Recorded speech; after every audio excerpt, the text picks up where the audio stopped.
Let's make some oat flour blender pancakes. A few years ago, when my husband and I were looking for healthy substitutes to include in our cooking and baking, we came across this pancake recipe, and now honestly, we like it better than just your regular run-of-the-mill pancake recipe. So today we're making oat flour blender pancakes. Let's get into it. Now making these pancakes is super easy, as all you're gonna do is put all of the ingredients into a blender. So for these we'll need a half cup of milk, 1 egg, half of a banana, a half tablespoon of maple syrup, a half teaspoon of baking powder, a half teaspoon of cinnamon, a half teaspoon of vanilla, a quarter teaspoon of baking soda, and an 1/8 teaspoon of salt. We're gonna blend this all together for about a minute until everything is well combined, and then add in 1 cup of oat flour and blend again. You can also grind up rolled oats and make your own oat flour, but I just tend to buy it. Scrape down the sides so everything is mixed in, blend again, and then set aside for 5 minutes for the batter to thicken.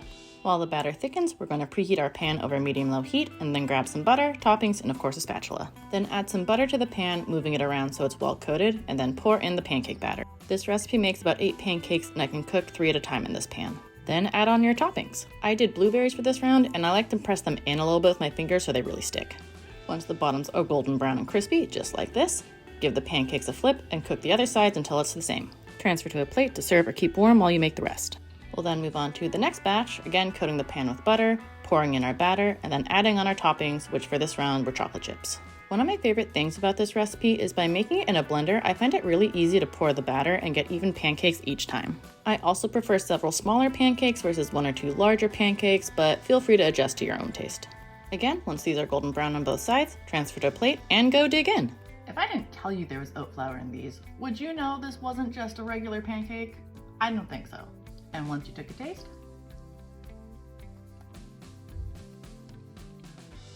in my opinion, just as good, if not better, than your run-of-the-mill pancake recipe. So, I personally find that I prefer the blueberries over the chocolate chip versions, and I actually think these are good enough to eat on their own without needing to add syrup. So, I'm gonna go finish my pancake breakfast. Let me know if you make these.